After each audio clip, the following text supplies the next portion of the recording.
இயேசு கிறிஸ்துனுடைய இனிதான நாமத்தில் யாவரையும் வாழ்த்துகிறேன், வரவேற்கிறேன். எத்தனையோ பேர்கள் அது பாக்கியத்தையும் கிருபையும் ஆண்ட வாழ்க்கையை தந்திருக்கிறார். அந்த கிருபையை நினைத்து நம்ம கடவுளுக்கு நன்றி செலுத்தலாம். விசேஷமாக இந்த ஆலயத்தை நினைக்கும்போது ரொம்ப சந்தோஷமாக இருக்கும். இந்த ஆலயம் திறக்கும்போது ஃபாதர் இஸ்ராயா இருந்தாங்க. ஓவிய காலத்தில் அந்த ஜீப்பில் வரும்போது அந்த காட்சியை பார்க்கணும். அவங்க முகம் மலர்ந்த காட்சி வரும்போதே மேலே நோக்கி இந்த ஆலயத்தை தான் பார்த்து வந்தாங்க. இந்த ஆலயம் அழகாக கட்டப்பட்டிருக்குன்னு நினச்சி ஒரு தரிசனமான மனுஷன், தேவனுக்கு பிரியமான மனுஷன், தேவனுக்கு பிரியமான சாட்சி உள்ள மனுஷனாய் இஸ்ராயன்னா ஒரு தனி பெருமை. கிட்டத்தட்ட 10,274 சர்ச்சையை கட்டியிருக்காங்க. அவங்க தரிசனம் 1,00,000 ஆலயங்கள், 5 பைபிள் காலேஜஸ், 5 செமினரி, 100 பள்ளிக்கூடங்கள். அவங்க பேரில் ஒரு சைக்கிள் கூட கிடையாது. அதான் ரொம்ப சந்தோஷமான காரியம். அந்த பெருமை மிக்க ஆலயத்தை வரும்போது இந்த ஃபேனை பற்றி அவங்ககிட்ட சொன்னேன். ஐயா, அப்படி ஒரு ஃபேன் ஒன்று போட போகிறோம் ஆலயத்தில், ரொம்ப நல்லா இருக்குன்னு சொன்னேன். வந்து மேலே ஏறி பார்த்தோன்னே ஃபேனை தான் பார்த்தாங்க. பார்த்துட்டு ரொம்ப ரொம்ப ரொம்ப சந்தோஷம் அவங்களுக்கு. காரணம், இந்த ஆலயம் வந்து ஒரு மாளிகையாய்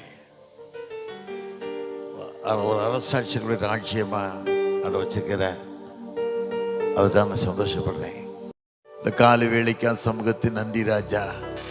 இப்படி மாளிகையில் அமரும்போது, இப்படி சன்னிதானத்தில் வீட்டில் உட்காரும்போது, எவ்வளோ வேதனை இருந்தாலும், எவ்வளோ கஷ்டம் இருந்தாலும், எவ்வளோ கண்ணீர் இருந்தாலும் நீ மாற்றி போட தெய்வம் சாமி. அந்த கிருபைகளுக்காக நன்றி ராஜா. அடியானது கொண்டு வந்த பெரிய பாக்கியத்தை நினைக்கிறேன் சாமி. விசேஷித்த கரம் கொண்டு அடியை மறைத்து வெளிப்படுங்க. கிருபையின் கரம் கூட இருக்கட்டும், பலப்படுத்துங்க. இயேசுவின் இனிய நாமத்தில் ஜெயங்கி இருக்கிறேன் நல்ல பிதாவே, ஆமென். ஆண்டவராகிய இயேசு கிறிஸ்துவின் இனிதான நாமத்தில் யாவரையும் வாழ்த்துகிறேன், வரவேற்கிறேன். போன வாரத்துக்கு முந்தின வாரம் 10ஆம் தேதி கோயம்புத்தூரில் ஒரு ஆலய, பேரூர் சர்ச்சில் ஒரு ஆலயம் பிரதிஷ்டாக்கப்பட்டது. என் மகன் அந்த இடத்துல இருக்க. அந்த ஆலயம் வேணும்னு ரொம்ப ஆசைப்பட்டு இந்த ஒரு ஆலயம் கட்டணம் பார்த்து சொல்லி ரொம்ப ஆசைப்பட்டேன். பல எதிர்ப்புகள், பல கஷ்டங்கள். அதனால் இந்த ஆலயம் பாருங்க, அவ்வளோ பிரம்மாண்டமான ஆலயம், அவ்வளோ பெரிய கூட்டம். கிட்டத்தட்ட எவ்வளோ ஜனம் வந்துன்னு சொல்ல முடியல. 10,000 பேருக்குள்ளே வந்திருப்பாங்க. அவ்வளோ பெரிய கூட்டம், பயங்கரமான கூட்டம்.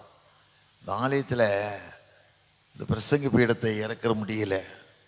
அந்த ஆல்டரை கொஞ்சம் கட் பண்ணி கிரேன் வச்சு இந்த மாடியில் இருந்தது, 3ஆவது மாடியில், அதை கொண்டு ஆலயத்தை இறக்கி மறுபடியும் எல்லாம் சரி பண்ணி அந்த கிளாஸ் எல்லாம் இறக்கும்போது பார்த்தீங்கன்னா அந்த மகிமையே சரியான மகிமை.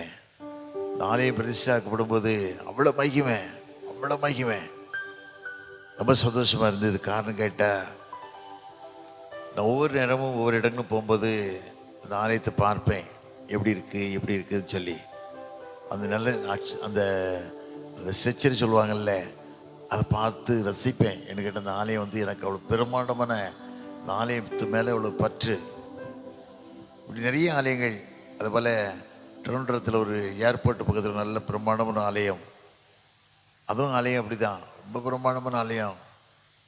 நினைக்கவே முடியலை, இவ்வளவு பிரம்மாண்டமாக கடவுள் பெரிய கிருபை தந்தாரே அப்படி நினச்சி பார்க்கும்போது ரொம்ப சந்தோஷமாக இருக்கும். அது மாத்திரமில்லை, வேதத்தில் வாசிக்கும் இல்லை, ஆகா 8:9 வாசிக்கும் போது, மலைகளில் சென்று மரங்களை வெட்டி ஆலயத்தை கட்டுங்கள், அது மேல் பிரியமாக இருப்பேன் அப்படி சொல்கிறார்.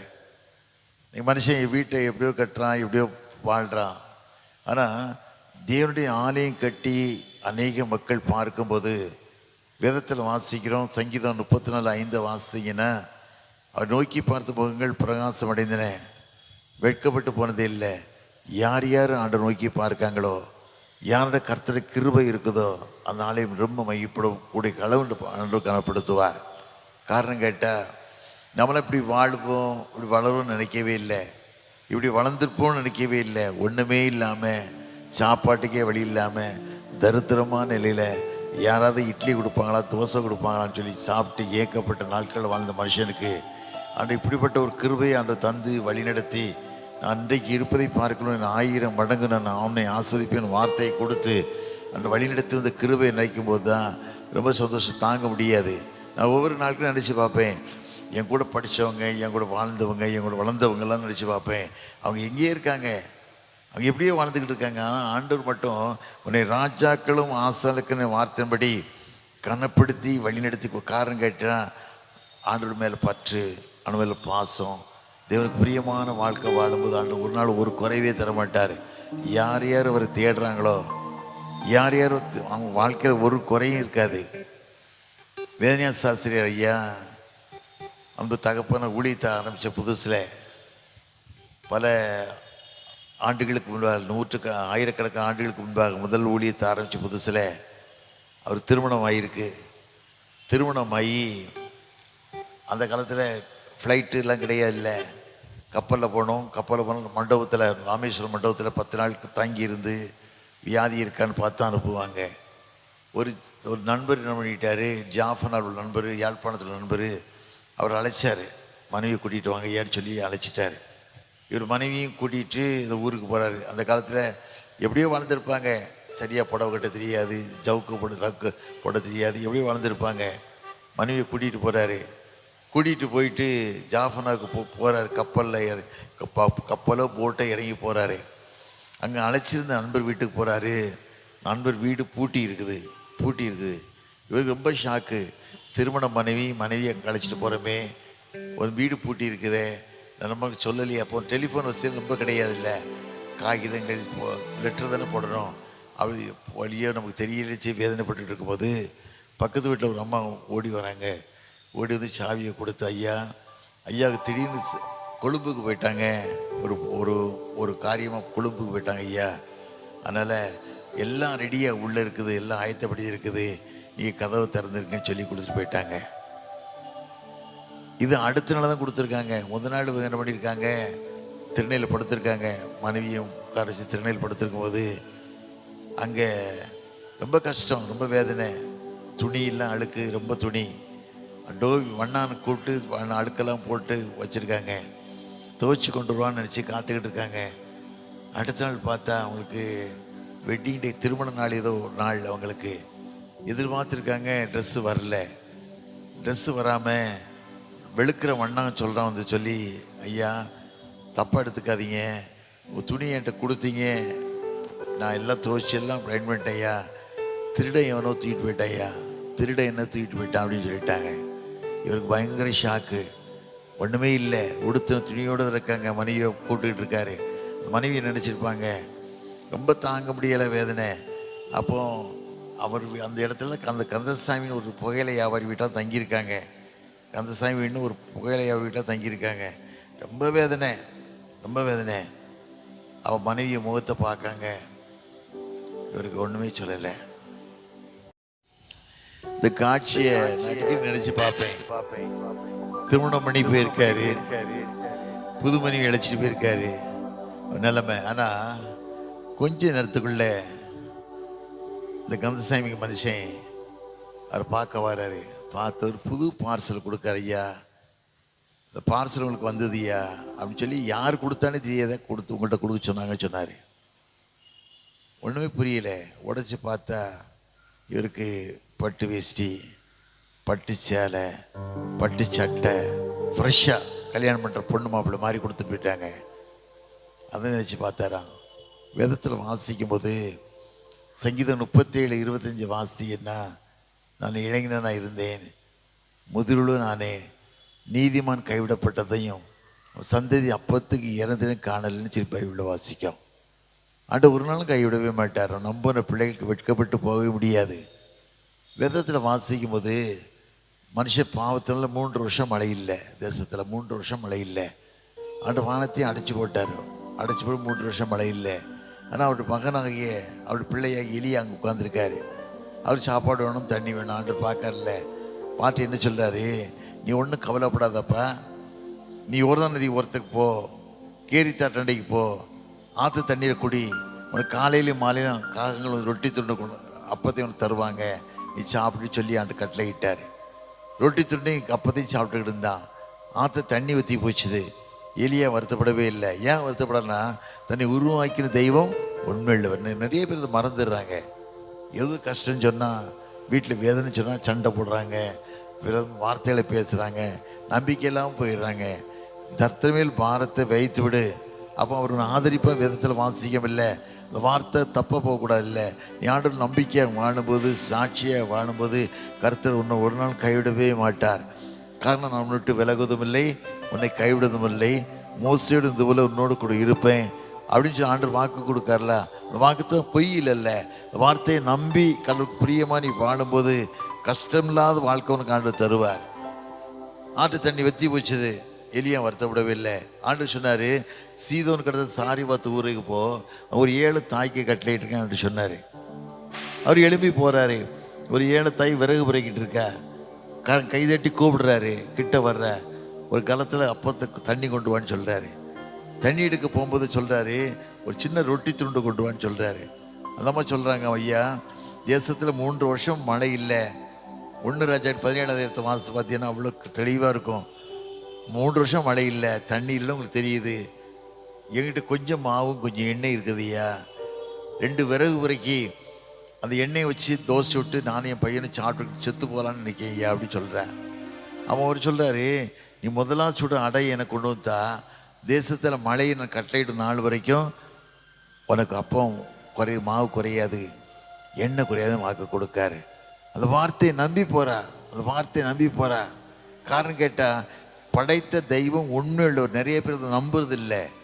ஏதோ வாழ்க்கை, வீடு வாங்கணும், சத்திரம் வாங்கணும், கார் வாங்கணும், இப்படி தான் வாழ்ந்துக்கிட்டே ஒழிய, நீ ஆண்டு உனக்கு இவ்வளோலாம் தாரரே, நீ கடவுளுக்கு என்ன செய்தா அதை தான் வாழ்ந்துட்டு பார்க்கணும்.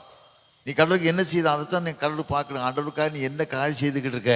எத்தனை ஆலயங்கள் கட்டப்பட்டிருக்கு, எத்தனை ஆத்துமாக்களை தேவனை மந்திரி சேர்க்கக்கூடிய பாத்திரமாக நிற்க தெருவுக்கு மக்களை நினைக்கணும். இன்னைக்கு அன்பு இல்லாத மக்களை வாழ்ந்துக்கிட்டு இருக்க. அன்பே கிடையாது, துட்டு தான் அன்பு. துட்டு அன்பு கிடையாது. வேதத்தில் வாசிக்கிறோம், நீதிமொழிகள் 28-20 வாசிக்கும் போது பண ஆசை எல்லா தீமைக்கும் வேற இருக்குது. பண ஆசை, சில பேர் பண ஆசையில் ஆசைப்பட்டு எவ்வளவோ வாழ்ந்துக்கிட்டு இருக்க. அந்த வாழ்க்கையே கிடையாது. உண்மையுள்ள வாழ்க்கை, அதுதான் ஆண்டு உண்மையுள்ள மனுஷன் பரிபூரமான ஆசீர்வாதத்தை பெறுவான். உண்மையான வாழ்க்கைக்கு வாழ்ந்து பாரு, தேவன் சாட்சியாய் வாழ்ந்து பாரு, கடவுளை கனமணி பாரு, ஆண்டவனை எப்படி ஆஸ்வதிக்கான்னு பாரு. வேதத்தில் வாசிக்கம் இல்லை. மல்லிகா 3:10 வாசிக்கும் போது, என் ஆலயத்தில் ஆகாரம் உண்டாயிருப்பதற்கு தசமாலம் கொண்டு வந்து பண்டாசாலை போடு, ஒரு வானத்தின் பலகைகளையும் திறந்து இடங்கள்லாம் போக மட்டும் உன்னை ஆஸ்வதியாமல் இருப்பேனோ என்னை சோதித்து வான்னு சொல்கிறார்ல. பொய் சொல்ல மனிதனே இல்லை, மனவரம் அனுபவத்தினும் இல்லை, சொல்லியும் செய்யாதிருப்ப. ஆண்டவர் என்ன சொன்னாரோ அந்த வார்த்தையை நிறைவேற்றுவார். என்ன சொன்னார் அந்த வார்த்தையை நிறைவேற்றுவார். நான் 2 மாதத்துக்கு முன்னால லண்டன் போயிருந்தேன். செஃபீல்டுன்னு ஒரு பகுதிக்கு போயிருந்தேன். விங்ஸ்புக்துன்னு சொல்லி ஒரு மிஷினரி கல்லறைக்கு பார்க்கணும் எனக்கு ரொம்ப ஆசை. 13 பேர் உயிரோடு எழுப்பியிருக்காரு. 13 பேர் உயிரோடு எழுப்பியிருக்காரு. 13 உயிரோடு எழுப்பியிருக்கார். அவர் கல்லறை இருந்துச்சு. அவர் கல்லறை, அவர் மனைவி கல்லறை, அவர் பிள்ளைகள் கல்லறைலாம் இது இருந்துச்சு. ஒரு பேத்தி இப்போ அவருடைய ஊழியத்தை அந்த பகுதி செஞ்சுக்கிட்டு இருக்க. அந்த இடத்த பார்த்த உடனே எனக்கு பயங்கரமான ஒரு மனபாரம். அந்த இடத்துல அவருடைய கல்லறையில் அப்படியே முழங்கால் போட்டு அப்படியே அந்த மண்ணை நான் முத்தம் கொடுத்தேன். ஆண்டவரே, இந்த இடத்துக்கு என்னை கொண்டு வந்தீங்க சாமி. இவ்வளோ ஒரு பரிசுத்தவனுடைய கல்லறை பார்க்க முடியாது கிருபை தந்தீங்க. 13 பேர் உயிரோடு எழுப்புனது மாத்திரமல்ல, இந்த பட்டணமே மனம் திரும்புவதுக்கு அவருக்கு சாட்சியாக நீங்கள் வச்சிங்களே அப்பா. காரணம், ஜனங்க மேலே அன்பு. ஜனங்களுக்கு அன்புள்ள மனுஷனாக வாழ்ந்தார். இன்றைக்கி நிறைய பேர் அன்பு இல்லாத மக்களாக வாழ்ந்துக்கிட்டு இருக்காங்க. இன்றைக்கி நிறைய ஏதோ பணம் தான் வாழ்க்கை நினச்சிக்கிட்டு வாழ்கிறாங்க. மாய்மாலான வார்த்தை, சும்மா வார்த்தையில் வஞ்ச புகழ்ச்சி அணி மாதிரி உதட தான் பேசுகிறாங்க ஒழிய உள்ளத்தில் கிரியையில் செய்கிறதில்லை. அது வாழ்க்கை கூடாது, நீ வாழக்கூடாது. ஒரு நிமிஷம் தான் அந்த உலகத்துக்கு ஒன்றும் கொண்டு வந்ததில்லை. இந்த உலகத்தோடு கடந்த போது யாரும் எடுத்து செல்லவே முடியாது. எப்படிப்பட்ட மனுஷனாக இருந்தாலும் ஒன்றும் எடுத்து செல்லவே முடியாது. நாளையும் கட்டப்படும் போது கீழே சர்வீஸ் நடந்தது. அவர் சுரண் சிங் ஐஏஎஸ் சொல்லிங்க அந்த குவார்டர்ஸில் இருக்காங்க. அந்த ஐயா கூட்டு வந்திருந்தாங்க. ரொம்ப சந்தோஷமாக இருந்தது. அதுக்கு அடுத்த மாதம் ஊழியத்துக்கு வரும்போது ஒரு போலீஸ் அதிகாரியை டிஐஜி வந்திருந்தார். இங்கே சினிமா நடிக்கக்கூடிய தம்பி ஒரு மயில்சாமி ஒருத்தர் வந்திருந்தார். பார்த்தேன். இன்றைக்கி அந்த மயில்சாமி இல்லை. எதான் எனக்கு வேதனை, ஆண்டவர் அறியாமல் போயிட்டாங்களே, தெரியாமல் போயிட்டாங்களே, ரொம்ப வேதனை. காரணம் கேட்டால் நீ கொடுக்கப்பட்ட காலங்களில் ஒரு பாரமுள்ள மனுஷனாய், ஒரு தரிசனமுள்ள மனுஷனாய், ஒரு ஆத்ம தாகமுள்ள மனுஷனை வாழணும். அதைத்தான் ஆண்டவர் விரும்புகிறார். நீ வாழ்கிற வாழ்க்கை வேதத்தில் வாசிக்கவில்ல. சங்கீதம் 90:10 வாசிக்கும் போது ஒரு மனுஷனுடைய ஆயுசு நாட்கள் 70 வருஷம், பலத்தின் மீதே 80 வருஷமாக இருந்தாலும் பாடு வேதனை தான். பாடுகள் நிறைந்த உலகத்தில் வாழ்ந்துக்கிட்டு இருக்கோம், வேதனைகள் நிறைந்த உலகத்தில் வாழ்ந்துக்கிட்டு இருக்கோம், கண்ணீர் நிறைந்த உலகத்தில் வாழ்ந்துக்கிட்டு இருக்கோம். இப்படிப்பட்ட உலகத்தில் வாழ நீ எப்படிப்பட்ட மனுஷனாக வாழணும்? உலகத்தில் வாழ்கிற நாட்கள் தேவனுடைய கணக்கு முன்னிக்கு ஆண்டோட ராஜ்யத்தில் கணக்கு கொடுக்க ஆண்டோர் கணக்கடை எஜமானா வர போகிறாரு. நிறைய பேர் மறந்துடுறாங்க. ஜட்ஜ்மெண்ட் இருக்கிறது நிறைய பேர் மறந்துடுறாங்க. மனுஷன் பிறப்பதும் இறப்பதும் நியாய தீர்ப்பு அடைவதும் ஒவ்வொரு மனுஷமே விழுந்த கடமை.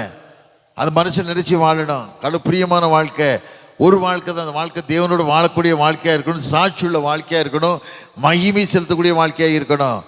இதுதான் நான் கொடுத்த வாழ்க்கை. ஏதோ வளர்ந்தோம் மிருகம் தான் வாழுது, அது வாழ்க்கை இல்லை. நீ மனுஷனாக வாழ்ந்து கடவுள் சாட்சியுள்ள வாழ்க்கை வாழ்ந்து ஒரு ஆத்ம பாரமுள்ள மனுஷனாக வாழணும். 127 நாடுகளில் ஆண்டு அகஸ்திய ராஜா காலத்தில் ஒரு எஸ்தர், ஒரு அடிமை பெண் அந்த ஊரில் இருக்க. ஒரு ஆமான் என்ற கொடூரமான மனுஷன் கிறிஸ்தவ ஜனங்களை நொறுக்கணும் அழிக்கணும்னு வச்சு காத்துக்கிட்டு இருக்கான். அது மாத்திரம் கொடூரமான சட்டத்தை கொண்டு வரான். சட்டத்தை கொண்டு வந்தோடனே அங்கே அந்த வாழ்ற ஒரு பரிசுத்தவான் மொர்தெகாய் வேதனையோடு வாழ்கிறாரு. சட்டையெல்லாம் கிழிச்சிக்கிறாரு, கண்ணீரோடு நிற்காரு. எஸ்தர் ராஜாத்தியே இருக்கா. ராஜாத்தி போய் சொல்கிறாரு.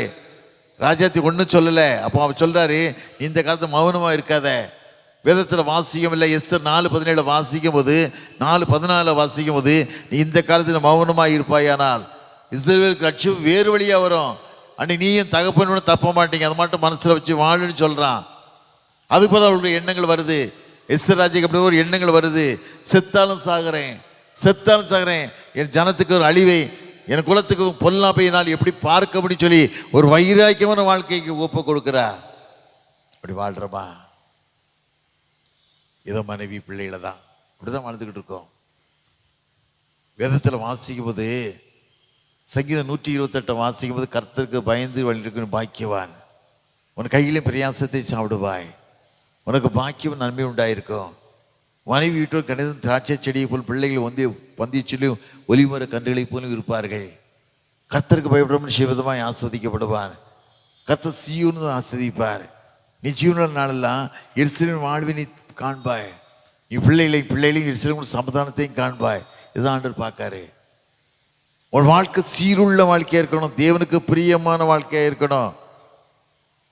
அது மாத்திரமில்லை, எவ்வளோ கொஞ்ச நாள் வாழ போகிறோம். அந்த கொஞ்ச நாள் வாழ்கிற வாழ்க்கை கூட தேவனை மகிமைப்படுத்தக்கூடிய வாழ்க்கையை வாழணும். அதை தான் நினைக்கணும். நான் ஒவ்வொரு நாட்களும் இஸ்ராயேல் ஒரு நினைக்காத நாளே கிடையாது. அவ்வளோ பெரிய பரிசுத்தவான். ஒரு பாரம், ஒரு தரிசனம், ஒரு எண்ணங்கள். என் ஜனங்கள் ரட்சிக்கப்படணும், ஆலயம் இல்லாத ஊரில் ஆலயம் கட்டப்படணும், கர்த்தரே தெய்வம்னு சொல்லணும். வேதத்தில் வாசிக்கம் இல்லை. எலியா தீர்க்கதரிசி காலத்தில் ஜனங்கள் 2 நேரம் குந்தி நடந்தாங்க, வேறு விதமாக நடந்தாங்க. எலியா சொன்னான், பாகால் தெய்வம், பாகாலை வணங்கு, ஆண்டவர் தெய்வம்னா ஆண்டவர் நினைச்சு சொல்லி சொல்கிறான். 1 ராஜாக்கள் 18:22 வாசிக்கும் போது எந்த மட்டும் 2 நினைவுகளை குந்தி நடப்பீங்க, நடக்காதீங்கன்னு சொல்லி ஒரு சவால் விடுறான்ல. அப்படிப்பட்ட வாழ்க்கையை நம்ம வாழணும். நம்ம சுகமான வாழ்க்கை. ஞாயிற்றுக்கிழமை ஆனால் பிரியாணி செய்தோம், சிக்கன் 65 செய்தோம், கறி வறுத்தோம், இப்படி தான் வாழ்ந்துக்கிட்டு இருக்கோம். ஒழிய கடவுளுக்கு என்ன செய்தோம், நீ ஆண்டவருக்கு என்ன செய்கிற, அதை மட்டும் மனசில் வாழ்க்கை நினைச்சு வாழ்ந்து பாரு. அதுதான் ஒரு ஆரோக்கியமான வாழ்க்கை. ஏதோ வளர்ந்து நினைக்க கூடாது. இன்னைக்கு அன்பு இல்லாத உலகத்தை வாழ்ந்துக்கிட்டு இருக்க மனுஷன் அன்பே கிடையாது. இன்னைக்கு பெத்த பிள்ளைகிட்ட அன்பு கிடையாது, பிள்ளைகள்கிட்ட அன்பு கிடையாது, பிள்ளைக்கு அன்பு கிடையாது. பெற்றோருக்கு விரோதமாக பிள்ளைகள் எழுப்பி கொலை செய்வாங்க. வேதத்தில் வாசிக்கணும். எவ்வளோ வாழ்ந்துக்கிட்டு இருக்காங்க. ஒரு அன்பு வேணும். தாவீது ராஜா காலத்தில் பாருங்க, மீகாள் மனைவி, யோனத்தான் மச்சான், சவுல் மாமே. சவுல் பெரியவன் கோத்திரம், தாவீது யூதா கோத்திரம். அப்படி வாழும்போது தாவீது சவுல் தாவீதை காய்மரமாக பார்க்கான், சாகிறவங்க இப்படி தான் பார்த்தான், கொஞ்சம் கூட மனசு இல்லை. ஆனால் யோனத்தான் தாவீது பாருங்க, ஒரே சரீரமாக வாழ்ந்தாங்க, ஒரே சரீரமாக அப்படியே அழகாக வாழ்ந்தாங்க. சவுல் தாவீதை கொல்ல முடியா பின்தொடர்ந்து ஓடிக்கிட்டு இருக்கான். ஒரு முறை யோனத்தனை பார்த்து தாவீது சொல்லி அழுகுறான். வேதத்தில் வாசிக்கும் போது 1 சாமுவேல் 20:3 வாசிக்கும் போது, மரணத்துக்கு எனக்கும் ஒரு அடி தூரம் தான் இருக்குடா, மரணத்துக்கு எனக்கு ஒரு அடி தூரம் தான் சொல்லி கதறி அழுகிறான். அப்படி இருந்த மனுஷன் யோனத்தான் செத்து போகிறான். யோனத்தான் செத்து போறோன்னே தாவீதால் தாங்கவே முடியல. தாவீது கதறி அழுகிறான். 2 சாமுவேல் 1:26 வாசி பார்த்தீங்கன்னா, என் அன்பு சகோதரனே யோனத்தானே, உன் சினை எனக்கு ரொம்ப இரும்பாக இருந்தது, இஸ்ரவேலின் சினைத்தை பார்க்கலாம் அதிகமாக இருந்ததுன்னு சொல்லி கதறி அழுகிறான். அதான் பாசம், அதுதான் அன்பு. அன்பு வேதத்தில் வாசமெல்லாம் ரோமருக்கு எழுதின நிமிஷத்தில் வாசிக்கும் போது, எதுவானாலும் மரணத்தை விட்டு என்னை பிரிப்பவன் யார்? அன்பு தான் சொல்கிறாரு. நீங்கள் அப்படிப்பட்ட அன்புள்ள மக்களாக வாழ்கிறோமா? நாங்கள் 4 பிரதர்ஸ் எங்கள் வீட்டில் இன்றைக்கும் ஒரே கூட்டு குடும்பம் தான். எங்கள் வீட்டில் ஒரே கிச்சன் தான். எங்கள் வீட்டில் 150 பேர் சாப்பிட்றோம். ஒரு நேரத்துக்கு இப்போவும் ஒரே 150 பேர் சாப்பிட்றோம். அவ்வளோ பெரிய குடும்பம். ஒன்றும் இல்லாமல் வந்தோம். சென்னைக்கு வரும்போது ஒன்றுமே இல்லை வாழ்ந்தோம். அப்படி வாழ்ந்த காலத்தில் மனசு அவங்களுக்கு இருக்கத்தான் செய்யும். ஒரு முறை எங்கள் அண்ணன், என்னோடய மூத்த சகோதரனை, நான் ஒரு மாதிரி வார்த்தை வித்தியாசம் பேசிட்டேன். எனக்கு தாங்க முடியலை. இரவு படுத்த தூக்கம் வரல. 12 மணி இருக்கும். கதவை திறந்து கீழே இறக்கி வந்தேன். என் மனைவி எங்கே போகிறீங்கன்னு கேட்டா, ஒன்றும் இல்லை அண்ணனை பார்க்க போகிறேன்னு. என்னன்னா ஒன்றும் இல்லைன்ட்டேன். கீழே இறங்கி வந்தேன். அவர் ரூமை தூங்குறார். கதவை தட்டினேன். யாருடையன்னு கேட்டார். ஜெய்சிங் வந்திருக்கேன்னு கேட்டேன். ஜெய்சிங் வந்திருக்கேன்னு சொன்னேன். என்னுடைய நான் கதை திறங்கண்ணே திறந்தார்.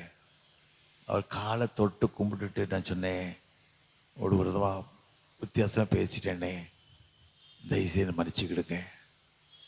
ஏன் கேட்டேன்னா, ஆண்டவர் சொல்கிறாரு, பலிபீடத்தில் காணிக்கை செலுத்த வரும்போது உன் சகோதரர் குறை உண்டுன்னு காண்பாயானா, பலிபீடத்திலே காணிக்கை வச்சுட்டு உன் சகோதரர் ஒப்புரவாகி.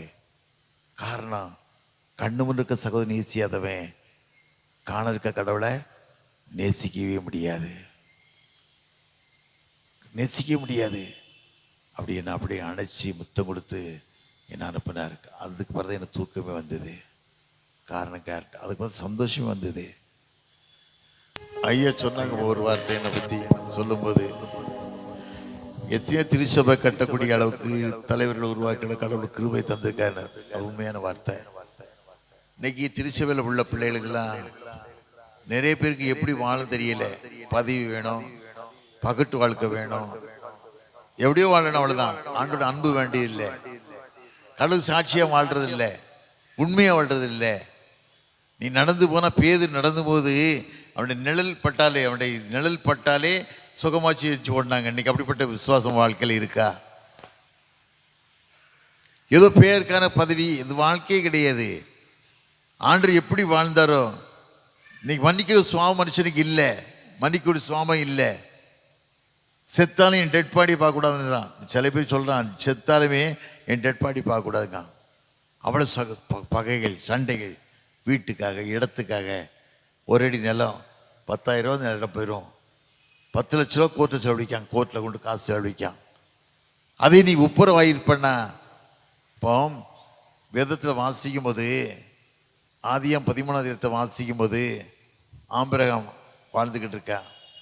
அண்ணன் மகன் லோத்து வாழ்ந்துக்கிட்டு இருக்கான். அவங்களுக்கு அவங்களுடைய மந்தை அவங்களுடைய ஆடு மாடுகள் பெருசாக இருந்தது. ரொம்ப பூமியில் ரொம்ப பெருசாக இருந்தது. பூமியை தாங்க விட அளவுக்கு அவங்க செல்வாக்க வாழ்ந்தாங்க.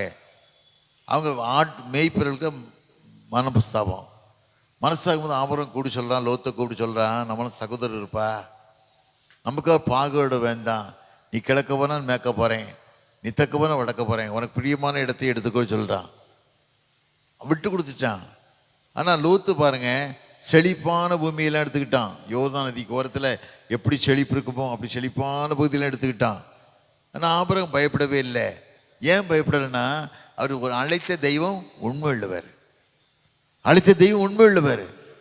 வேதத்தில் வாசிக்கும் போது ஆதியாகமம் 28:2 வாசி பார்த்தீங்கன்னா, ஆபிரகாமே பயப்படாதே, நான் உனக்கு கேடகம் மகாபரிய பலனுமா இருக்கான்னு சொல்றாரு.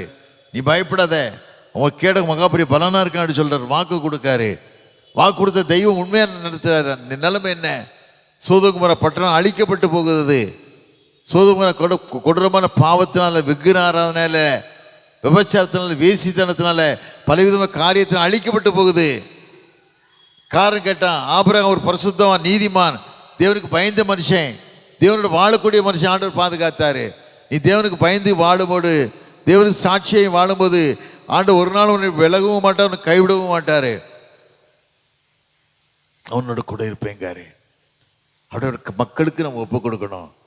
அவருடைய வாழ்க்கைக்கு நம்ம ஒப்பு கொடுத்து வாழணும். ஒரு வாழ்க்கை தான், ஒன்றுமே இல்லை. செத்த பிறகு ஒன்றும் கிடையாது, பரலோக வாழ்வு தான். அந்த நம்பணும். ஆண்டவர் தெய்வம்னா அப்படிப்பட்ட ரட்சகர் உலகத்துக்கு யாருக்கும் கிடைக்காது. இயேசுவை போல ஒரு தெய்வம் உலகத்துக்கு யாருக்கும் கிடைக்காது. நிறைய பேர் நினைக்கிறது இல்லை, என் வாழ்க்கை நான் அடிச்சுக்கிட்டேன். சாதாரணமாக எஸ்எல்சி படித்து, ஒன்றுக்கெல்லாம் விசலிச்சு படித்து, 68 எஸ்எல்சி படித்து, இன்றைக்கி எவ்வளோ பெரிய ஆட்களுடைய இன்னைக்கு ஈஸியாக எடுத்துக்கிட்டால், டெல்லியில் கான்ஃபரன்ஸ் நடக்குது, சீஃப் கெஸ்ட் தான் கூப்பிட்டாங்க, கதிரொலி மாணிக்கம்மா, ஐயா நீங்கள் வாங்கன்னு கூப்பிட்டாங்க. நேற்று கமிஷன் ஐயா வந்தாங்க, என்னை பார்க்க வந்த துரசமே பிரதர் துரசம் வந்தாங்க. அவ்வளோ கௌரவிச்சார். சிஎஸ்சி எடுத்துக்கிட்டா எவ்வளோ சில காரியங்களுக்கு ஆண்டு எவ்வளோ பயன்படுத்துகிறாரு. ஒன்றுமே இல்லாமல் வாழ்ந்த மனுஷருக்கு, தரித்திரமாக வாழ்ந்த மனுஷருக்கு ஆண்டு இப்படிப்பட்ட கிருபை தந்திருப்பாருன்னா உன் வாழ்க்கை ஆண்டு ஆசிரியமாக இருப்பாரா? தேவையில்லாத கஷ்டம், நிறைய பேர் தேவையில்லாத பாரம், தேவையில்லாத மன அழுத்தம், தேவையில்லாத மன கஷ்டங்க இருந்த எத்தனை கஷ்டம். சரி, நீ ஆண்டவர் தேடும்போது, ஆண்டவர் முன்வைத்து வாடும்போது, காலையிலோட என் மனைவி எனக்கு ஜெபம், நான் எங்கே போனாலும் வெளியே வரும்போது எனக்கு உதட்டில் சிலுவை போட்டு அனுப்புவேன். அவள் ராத்திரி அவளுக்கு சில மனபாரம், சில காரியத்தை யோசிச்சுக்கிட்டேன், தூக்கம் வரல அவளுக்கு. ஏட சொன்னால் காலையில் நான் நல்லாவே தூங்கலை. நான் சொன்னேன், தேவையில்லாத காரியத்தை ஏன் நினைக்க, தேவையில்லாத காரியம் ஏன் நினைக்க, நடக்க தான் நடக்க போகுது. மேன் பர்பஸ் காடு, மனுஷன் ஒன்று, கடவுளுடைய முடிவு ஒன்று. ஏன் கவலைப்படுதே? உனக்கு என்ன குறை இருக்கு? ஒரு குறை இல்லையே. அருமையான பிள்ளைகள், பேர பிள்ளைகள், ஆண்டு இன்றைக்கு இருப்பதை போல 1000 மடங்கு போல ஆண்டு ஆசிரிச்சிருக்காரு. எல்லா விதமான சுகமான வாழ்வன் தந்திருக்காரு. ஏன் கவலைப்படுற? எனக்கு இந்த பாரம், அந்த ஏன் பாரம்? 300 வருஷத்துக்கு முன்னாலே தரங்கம்படி போயிருந்தோம். பல முறை தரங்கம்படி போயிட்டு பாறேன். ஒரு ஆலயத்தை கட்டி புதுப்பிச்சு உருவாக்கி கொடுத்தேன். காரணம் கேட்டால், சீகன் பால் கட்டின ஆலயம் 300 வருஷத்துக்கு முன்னே வந்திருக்காரு. சிறு குழந்தையா இருக்க தாய் இறந்து போயிட்டாங்க. தாயின் தகப்பனும் இறந்து போயிட்டாங்க. ஒரே இடத்துல கொஞ்ச நாள்ல இறந்துட்டாங்க. யாரும் ஆதரவு கிடையாது. உடன் பார்த்துட்டு இருந்த சகோதரி இறந்துட்டாங்க. இன்னொரு சகோதரி வளர்த்தாங்க. அவர் வளர்க்கும் போது 300 வருஷத்துக்கு மேலே திறங்கபடி வராரு. 228 நாள் போட்டில் ட்ராவல் பண்ணி வராங்க. 68 பேர் வந்திருக்காங்க. 35 பேர் செத்துட்டாங்க. தூக்கி கடலில் போட்டாங்க. குறைஞ்ச மக்கள் தான். ராஜா இறங்க விடலை. திறங்கபடியில் ரொம்ப கஷ்டம். ஒரு தாகம், ஒரு பாரம், ஒரு ஆத்ம தாகம் வரும்போது மீன் தான் சாப்பிட்ருக்காங்க. மீன்னா கடலில் மீன் பிடிச்சி பச்சை மீனை சாப்பிட்ருக்காங்க. மீனை சுட்டு சாப்பிட்ருக்காங்க. தண்ணி, கடல் தண்ணி காய்ச்சி குடிச்சிருக்காங்க. காரணம், நான் வாழணுங்கிறதுக்காக தான், நான் சத்தியத்தை தெரியணும், ஆண்டவர் அறிஞ்சிக்கணுங்கிறது இப்படிப்பட்ட தியாகமான வாழ்க்கையில் வந்திருக்காங்க. அந்த தாகத்துக்கு 1000 நம்மகிட்ட இருக்கணும். இன்னைக்கு அவர் இல்லைன்னு இந்த பைபிள் இல்லை. இன்னைக்கு அவர் வரலன்னா, சீக்கிரம் வரல, இந்த பைபிள் இல்லை. தமிழீற்ற கட்டு மணலில் கற்றுக்கெடுத்து அச்சு கொடுத்து உருவாக்கி, நியூ டெஸ்டமெண்ட்டை உருவாக்கி 13 வருஷம்தான் வாழ்க்கை. எவ்வளோ தியாகமான வாழ்க்கை. நம்ம இத்தனை வருஷம் வாழ்கிறோமே, நீ கடவுளுக்கு என்ன செய்திருக்க? அதை யோசிச்சு பாரு. இத்தனை வருஷம் நீ வாழ்றிய கேட்டால் அந்த தெருவில் 2 பிளாட்டு, இந்த தெருவில் 3 பிளாட்டு, அந்த தெருவில் மகளுக்கு 1 பிளாட்டு, இதை தான் வாங்கிட்டு நினைக்கும். கடன் வாங்கி மகனுக்கு வாங்கிடணும், மகளுக்கு வாங்கிடணும். ஒன்று மகள் எப்படி வச்சுருக்காங்க, சந்தோஷமாக வச்சுருக்காங்களே. பணம் இருந்தால் தான் தகப்பேன், பணம் இருந்தால் தாய் தகப்பேன். நீ கடவுளுக்கு வாழ்ந்து பாரு, கடவுளுக்கு வாழ்ந்து பாரு. வேதத்தில் வாசிக்கிறோம், நீதிமொழிகள் 10:22 வாசிக்கும் போது கர்த்தரின் ஆசீர்வாதம் ஐஸ்வர்யத்தை தரும், வேதனையை கூட்டார். வேதனை இல்லாத வாழ்க்கை வேணும்னு சொன்னால் நீ கடவுளோட வாழணும். வேதனை இல்லாத வாழ்க்கை வேணும்னு சொன்னால் கடவுளுக்கு சாட்சியாக இருக்கணும், மகிமையை செலுத்தக்கூடிய வாழ்க்கை வாழணும். தனக்கு தனக்கு தனக்கு வாழ்ந்த மனுஷன் வாழ்ந்தது சரித்திரம் இல்லை. இன்றைக்கி ஆண்டவரை அறியாத மனுஷன் பாருங்களேன், ஆண்டவர் அறியாத மக்களோட எவ்வளவோ சாட்சியாக வாழ்கிறாங்க. ரத்ன டாட்டா உலகத்தை பெரிய கோடீஸ்வரன். அவர் கூட ஒரு நாய்க்குட்டி தான் வளர்த்தாரு. ஒரு நாய்க்குட்டி ஒரு மனுஷன்தான், ஒரு சின்ன பையன் தான் வளர்த்தாரு. அவர் சிங்கிள் பெட்ரூமில் வளர்ந்துருக்கார் பாம்பேயில். இப்போ உலகத்தையே ஆட்டி படைத்த மனுஷன். கேக்கு இவ்வளோ பெரிய கேக்கு தான் வெட்டு வரான், பெரிய கேக்கு வெட்ட வேணாங்க. இன்னைக்கு நமக்கு மனுஷன் எப்படியோ ஒரு பர்த்டேனா எப்படியோ ஆடம்பரம் பண்ணுறான். இது ஆண்டவர் அறியாத மனுஷன் எப்படிப்பட்ட புத்தி இருக்கும்போது நீ ஆண்டவர் தெரிஞ்சு அறிந்து கடவுள் சாட்சியாக வாழும்போது, கடவுள் இயேசு தான் ரட்சகர், இயேசு தான் வல்லவர், அவர் தான் ஜீவன் சொல்லி வாயிலாம் அறிக்கையிடுற. ஆனால் உள்ளத்தின் வாழ்க்கை தேவனுக்கு பிரியமில்லாத வாழ்க்கையாக இருக்குது, தேவனை சாராத வாழ்க்கையாக இருக்கிறது, தேவனுடைய ஆட்சியை கட்டவனுக்கு எண்ணங்கள் இல்லாத வாழ்க்கையாக வாழ்ந்துக்கிட்டு இருக்குது. நீ கடவுளுக்கு சார்ந்து வாழும்போது கர்த்தர் ஒரு நாள் உன்னை கைவிடவே மாட்டார். ஒரு வாரம் தரிசனம் எண்ணங்கள்.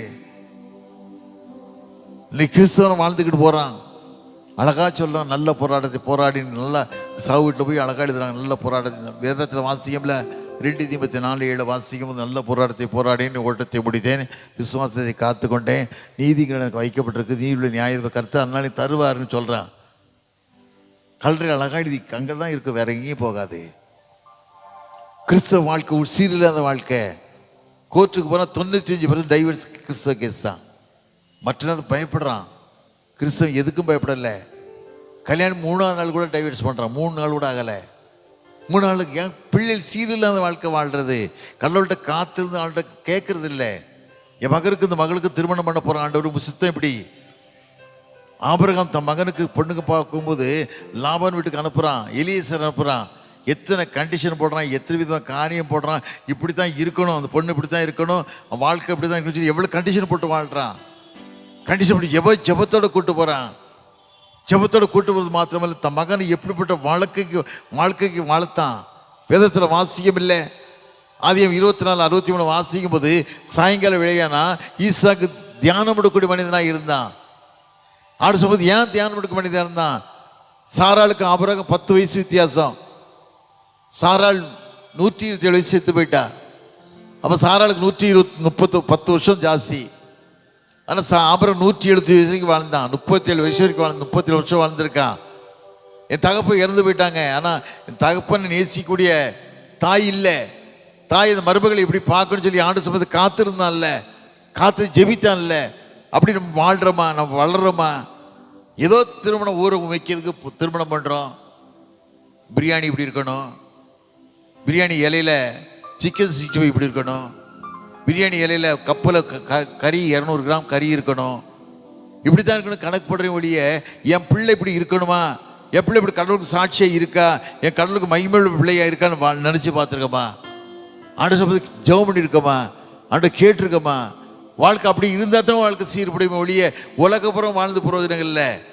உலகப்புறம் வாழ்ந்து புரோஜனமே கிடையாது. ஏதோ வளர்ந்தோம், ஒருத்தன் தப்ப முடியாது. வேதத்தில் வாசிக்கிறோம், மத்தேயு 25:19 வாசிக்கும் போது கணக்கு கேட்கக்கூடிய எஜமான் வர போறாரு. 30 வெள்ளிக்காசு காட்டி கொடுத்து குற்றமலத்தை காட்டி கொடுத்து சொல்லி தேவாலயத்தில் காசை விட்டு போய் நாண்டு செத்தானே யூதாசு, அவன் தான் அப்படி வாழக்கூடாது. ஒரு வாழ்க்கை செத்தாலும் என் வாழ்க்கை கடைசி வரைக்கும் சாட்சியா கிடையா, மகிமையை செலுத்தக்கூடிய வாழ்க்கையா இருக்கணும் கேட்கணும். போராட்டம் வரும், பொண்ணையே நினைச்சு வாழாத, பையனே நினைச்சு வாழாத, நீ ஆண்டவர் நினைச்சு வாழு. நீ ஆண்டவர் நினைச்சு வாழ்ந்தனா உன் பிள்ளைக்கு என்ன செய்யணும் ஆண்டவர் செய்வாரு, உன் மகளுக்கு என்ன செய்யணும் ஆண்டவர் செய்வாரு. நேற்று ஐயா எனக்கு ஒரு தகசியை சொல்லிட்டு போனாரு. ஒரு ஆள், ஒரு அம்மாவுக்கு குழந்தை இல்லையா, பாவமாக இருக்குது, என்ன செய்யணும்னு கேட்டேன். அவர் டக்குன்னு சொன்னார், அவளுக்கு குழந்தை இருக்காது. ஏன்னு கேட்டேன். வாலி வயசு சீரை வாழலை, பெற்றோர் சீரை வளர்க்கலை, தன் இஷ்டப்படி ஓடுனா, இஷ்டப்படி வாழ்ந்தா. இன்னைக்கு அவன் மனம் திரும்பலை, மனது ஆண்டு கேட்கல, தன்னை தாழ்த்தி ஒப்பு கொடுக்கல. ஆண்டு கேட்பேன்னு சொன்னா இன்னைக்கு ஆண்டு நிச்சயமாகவே ஆண்டு வழி நடத்துவார். மன்னிக்கிற சுவாமுள்ள தேவன். மன்னிப்பது மாத்திரம் உன் வாழ்க்கையை ஆசிரித்து உன் வாழ்க்கை சீருள்ள வாழ்க்கை ஆண்டு மாட்டி தருவார். ஏதோ வாழ்ந்தது கிடையாது. 68 வருஷம் சென்னைக்கு வரும்போது குடியிருக்கவே இடம் கிடையாது. அரடி நிலம் கூட கிடையாது. இன்னைக்கு பாருங்க, காலுபதிக்கு தேசத்தினை சொந்தமாக தரான்னு கொடுத்துருக்காரு. காரணம் கேட்டா ஆண்டவர் முன்வைத்து வாழும்போது. தாவீது ராஜா தன் மகன் சாலமோன்ட்டு சொல்லுவான், கடைசி காலங்களில் நீ அவரை தேடினால் தென்படுவார், நீ அவரை விட்டுட்டன்னா உன்னை விட்டுருவாரு. இன்னைக்கு நிறைய பேர் அப்படி நினைக்கிறது இல்லை. ஏதோ வாழ்ந்தோம், இப்படி வருவோம் அப்படிதான் நினைக்காங்க. எப்போ மனுஷனுக்கு சாவு வரும், எப்போ ஹார்ட் அட்டாக் வரும், எப்போ ஆக்சிடென்ட் யாரும் சொல்ல முடியுமா? இப்படி இருக்க காரணத்தால ஒரு வாழ்க்கை தேவனுக்கு பிரியமான வாழ்க்கையாக இன்றைக்கு மறித்தாலும், இன்றைக்கு நான் வாழ்ந்தாலும் தேவனோட வாழ்வேன், தேவ சாட்சியா வாழ்வேன், தேவனுடைய ராட்சியத்தில் இருப்பேன் அப்படின்னு சேர்த்து கொள்வார். என் வாழ்க்கை தேவனுக்கு பிரியமான வாழ்க்கையாக இருந்ததுன்னு சொல்லணும். நிறைய வாழ்க்கை போராட்டம், ஏன் சீரில்லாத வாழ்க்கை தான். வேதத்தில் வாசிக்கும் போது நீதிமொழிகள் 16:7 எடுத்து வாசி பார்த்தீங்கன்னா, ஒரு வழி கர்த்தருக்கு பிரியமாக இருந்தால், ஒரு வழி கர்த்தரை பிரியப்படுத்தக்கூடிய வழியாக இருந்தா, சத்தர்களும் இணங்குடி செய்ய வேதத்தில் வாசிக்கிறோம். ஒரு வழி தேவனோட பிரியப்படுத்தக்கூடிய வழியாக இருக்கதா?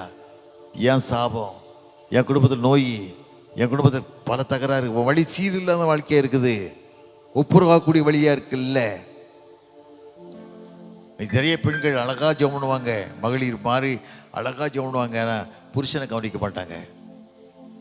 அம்மா அவங்க வீட்டுக்காரங்க அவன் கிடக்காங்க, இதுதான் பேசுவாங்க. வெளியே கனமடக்கூடிய வாழ்க்கை வாழலை. சாராள் ஆண்டவனே சொன்னா, ஆபிரகாம ஆண்டவனே கூப்பிட்டா, தேவனுக்கு பிரியமான வாழ்க்கை வாழ்ந்தா, அன்புள்ள வாழ்க்கை வாழ்ந்தா. நான் அப்படிப்பட்ட வாழ்க்கை வாழ்றேம்மா, தேவனுக்கு சாட்சி உள்ள வாழ்க்கை வாழ்றோமா? அப்படிப்பட்ட கிருபைக்கு நம்ம ஒப்பு கொடுக்கணும். ஐயா, ஏதோ வாழ்ந்தோம் வளர்ந்தோம் வாழப்படாது. அப்படி வாழவே கூடாது. ஒன்னாலே என்ன பிரயோஜனம்? கடவுளுக்கு உலகத்துக்கு பிரயோஜனமே வேண்டாம்.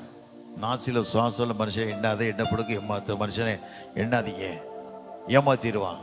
ஆனால் ஆண்டு ஒரு நாள் பொய் சொல்ல மனிதன் அல்ல, மனபாரம் மனபுத்திரம் அல்ல, சொல்லியும் செய்யாது இருப்பாரோ ஒரு நாளும் ஆண்டவர் ஒன்று மாறவே மாட்டார். சாட்சியை வாழ்ந்து பாருங்க, மகிமையை வாழ்ந்து பாருங்க. என் தருத்தத்தை மாற்றிய தெய்வம் உங்கள் தருத்தத்தை மாற்றுவார். என் குடும்பத்தை ஆஸ்வதித்த தெய்வம் குடும்பத்தையும் ஆஸ்வதிப்பார். வேதத்தில் வாசிக்க உபாகம் 7:15 வாசி பார்த்தீங்கன்னா, எகிப்திற்கு வரப்படி கொடிய ரோகங்கள் உன்னை அணுகுவதில்லை. என் குடும்பத்தை சாபம், உன் வாழ்க்கை சீரில்லாத வாழ்க்கையா, கடவுளுக்கு பயப்படாத வாழ்க்கையா போறதுனால தான். தேவ சமூகத்தை கேட்கணும். கர்த்தர் ஒரு நாளும் உன்னை கைவிடவே மாட்டார். கைவிடுவது மாத்திரமல்ல, உன்னை விசாரிக்கிற தெய்வம், விசாரிக்கிற தெய்வம்.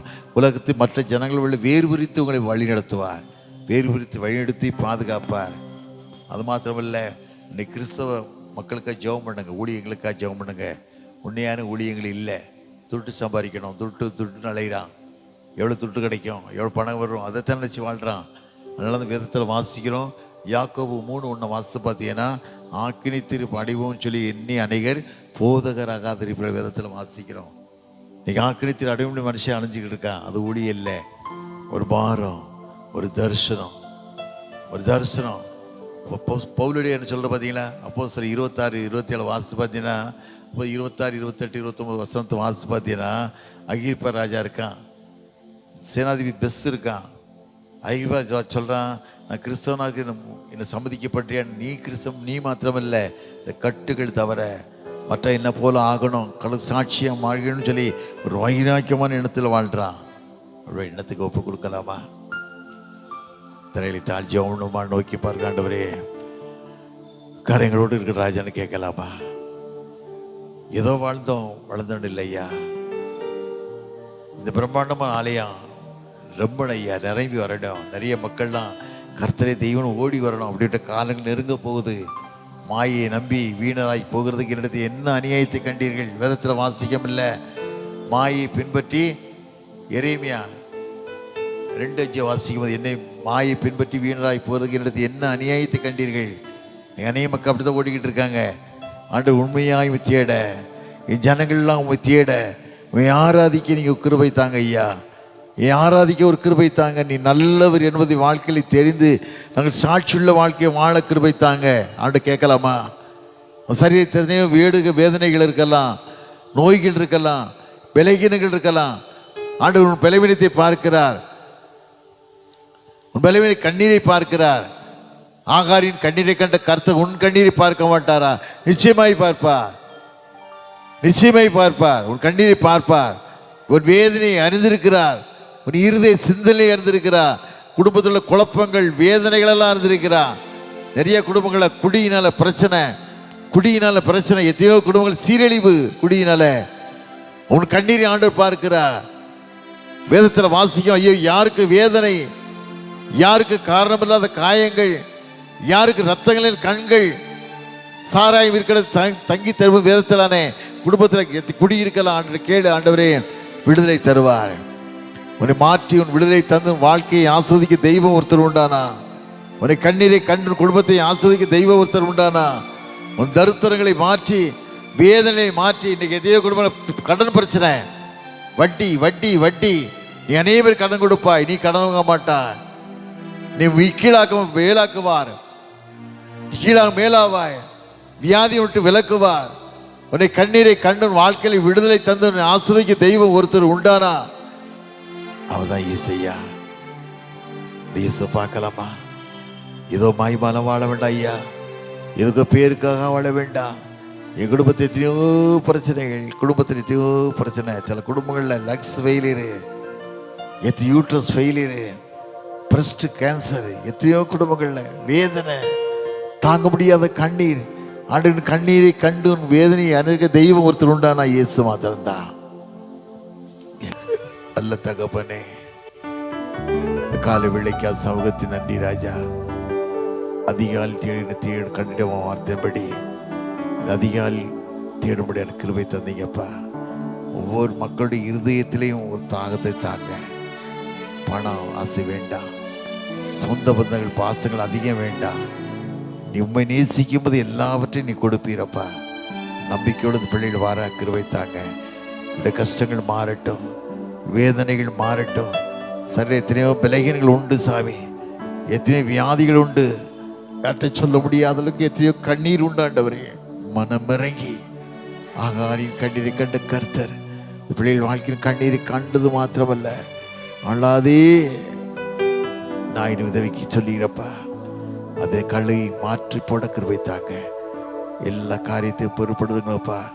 உனக்கு மாத்திரம் மகிமைப்படுத்த கிருபை தாங்க. மீதியான காரியத்தை பொறுப்படுத்திக் கொள்ளுங்க. உமக்கென்று வாழ ஒரு வாழ்க்கை தான்ப்பா. ஒரு வாழ்க்கை ஒன்றும் கொண்டு வந்ததில்லை, கொண்டு போறதில்லை. இந்த ஒரு வாழ்க்கை உமக்கென்று பரிசுத்தமாய் வாழ. பரிசுத்தம் இல்லாமல் யாரும் தேவனை தரிசிக்கவே முடியாதப்பா. தரிசனத்தை காற்றுக்கொள்ள கிருபை தாங்க. எல்லா காரியத்தையும் பொறுப்படுத்திக் கொள்ளுங்க.